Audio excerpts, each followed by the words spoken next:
everybody, welcome to BilisummaaShow right here on YouTube.com.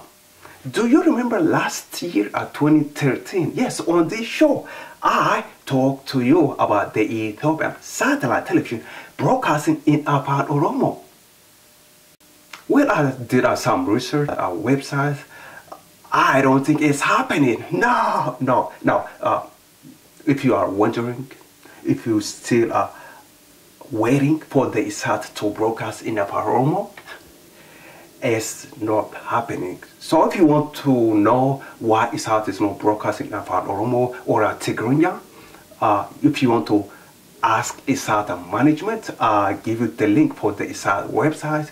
You could go ask them, what's going on? What's going on with ESAT's Afaan Oromo program? What's going on with ESAT Tigray's program? Yeah, maybe if you want to know, if you're concerned, if you are wondering, again, follow the link below here. You can ask the ESAT Management. Thanks for watching BilisummaaShow. You take care. Bye-bye.